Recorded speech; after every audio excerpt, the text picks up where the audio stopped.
Hi, this is my next clip. This is Mrs. Quinn, or the virtual teaching assistant. This is probably now about my 6th attempt at starting this clip, so I have a 9-year-old daughter, Jessica, laughing at me in the background now. So supportive. This clip's on money and adding and subtracting money too. I hope you like it. Okay, first thing I'm going to start with is just the method behind how maths is taught in schools. So quite a lot of schools use a CPA approach, and this stands for concrete. It's where they use counters, any solid equipment that they can hold and use to help them count. It could be Numicon, Deans, counters, pencils, play money, anything that you have at home that's safe for them to play with and count with. The pictorial method is where the pupil will draw shapes or counters to help them solve the problems. It's important to consider that the shapes they draw will vary on the way they've been taught or the equipment that they've used to learn. And abstract is where the pupil doesn't use equipment or pictures to solve the mathematical problems. They can just use their knowledge of numbers and their number bonds. I'll cover the pictorial and abstract approach. Okay, first things first, let's get to know our money. All right, so I'm going to show a picture down this side. I'm not going to go through every single one. And then I'm just going to show you different ways we can write it and talk about it over here, just so you're getting used to it. All right, so this is 1p, or we call it 1p. How do we write it? Now over here, I've got it correct to the decimal place, which means I've got my decimal place in there. I've got my pound. I'm showing that there are no pounds. There are no tens. It is just 1p. Or we just tend to write it as 1p. Now, if this were just a number, we would write it as 1. Okay, now I've done that for each of our coins currently. 2p. Now, I'm not going to go through every single one of these. If you think this is something that will help you or your child, please do pause this screen now. Feel free to print it off and go back to it. But it's just showing the numerical value for every single coin. Okay, now one thing I do want to pull up on though is when we get to a pound, you can see my decimal place changes. Okay, the pound's shown here before the decimal place, and then over here, £1 is 100 pennies. All right, that's something quite important to bear in mind as we move through this. So use different coins to make the same amount as well. Quite often we're going to stick to our safety zone, okay? So we know we can count in 5s, 2s or 10s, so we might use the easiest method to us. But look at alternatives, have a play with it. You can use different coins to make exactly the same amount. All right, now the examples I'm going to give you are based on 60p, and then I'm going to give you 6p in a minute, just so you can see the difference of the 1s version and the 10s version. Okay, so here, if I wanted to make 60p and I'm more confident in my 10 times table, I might go 10, 20, 30, 40, 50, 60. Nothing wrong with that. But to embed your learning and to get to know it better and become more fluent in it, practice with different coins, okay? For instance, I could use a 50p piece and add a 10p. So I've got 50, 60, exactly the same amount. I could use 20p's, 20, 40, 60. Yeah? So now I'm going to do the same with 6p. Again, if I'm not feeling too confident with it, I might use 6 1pennies. 1, 2, 3, 4, 5, 6. Why not try different coins again? So 5p, add a 1p, so 5, 6. Or we could use 3 2p's, 2, 4, 6. Okay? Now, to add amounts together, this is the pictorial method. So I'm going to use a number line. Now, there are different ways. Again, there's many different methods of doing things in maths, and their teacher at school might use different methods. This is just one method. Okay? So I'm going to add £1.27 to £3.24. Okay, so add the pounds first. £1 add £3 is £4. Okay, next I'm going to add my tens together. Now I've got a 20 and another 20, which makes 40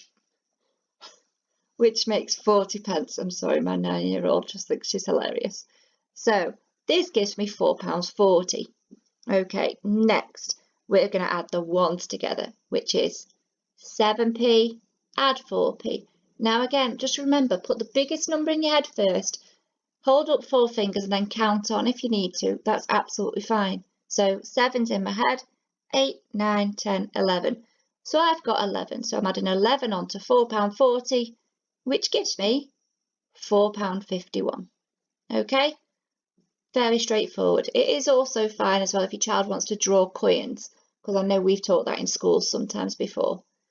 I'm going to have a look now at subtracting amounts, so the pictorial method. £10 take away £6.73. So again, I've drawn the number line. Now, £10 take away £6 is £4. Then I'm going to take away 70p from that £4. Okay? So 70p from £4 gives me £3.30. And finally take away your ones. Okay, so I know I've only got 3 ones here to take away. Biggest number in your head. So £3.30, let's count back.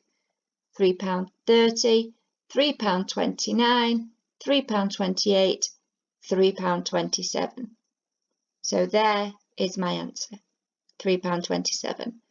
Now let's try it abstract method, which is without drawing pictures and it's without using equipment. If you need to, any way you need to do it is absolutely fine. I'm just trying to show different methods. All right, so we're going to add £5.67 to £2.45. Now remember, I said if we remember money is just numbers, and I said £1 is the same as 100 pence. So I've drawn a place value chart here to help. Okay, so a pound would show in the hundreds column of a place value table. Now to remind myself that I'm talking about money, I can just draw myself decimal points in here, and it would go straight between the hundreds and the tens. Okay, so I've put our money in here just to show where each amount would go. £5.67, £2.45. So first I'm going to add my pounds together, which is the hundreds column. So 500 add 200, that's 700. This would be the equivalent of £7. Okay, then I will add my tens together. Okay, I've got 60 add 40. That's going to be 100, which is the equivalent of £1. Finally, I'm going to add my pennies together, which is my ones. 7 add 5. And that's 12, which gives me 12 pence. Okay, so I've got here 700 add 100 add 12 gives me 812. Now add the money together, £7 add £1 add 12, still 812. Okay, I'm just going to put my pound sign and my decimal in there, so I know it's £8.12. That is my answer. Okay, now subtracting amounts with the abstract method. Okay, exactly the same as before. I'm going to put my place value table up there. I'm going to put my decimal points in there. Let's put our amounts in there. Now, this bit that we do next does vary a little bit, and I'll explain why as we go. So first I'm going to take away my pounds, which is the hundreds column.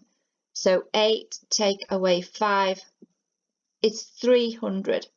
800 take away 500 is 300. That gives me £3. Next, I need to remember that I'm subtracting my tens from the remaining amount. So this is the amount I have. This is my new starting point, okay? So now it's 300 take away 60. This gives me 240, which is £2.40, okay? Then I need to look at my pennies, which is my ones. And again, it's from the remaining amount. So 240 take away 7. Now remember, put that big number in your head. Let's count back from 240. 239, 238, 237, 236, 235, 234, 233. So that's my answer, 233. Or it could be £2.33. So again, I'm subtracting from here. 800 take 500, take 60, take 7, gives me 233. And then I've done the money values below. Again, exactly the same number value, but I'm just going to put my pounds and my decimals in there to show my answer is £2 and 33 pence. I know I've gone through this quite quickly, but my hope is that as you go through it, you will pause it and stop it and play bits back that you need to. Okay? Hopefully you found it helpful. If you've got any comments at all, negative or positive, please leave them for me. It will help others and it will help me develop and make it easier for other people. If this has helped you, please like and share it. Thanks for watching. Stay safe. Bye.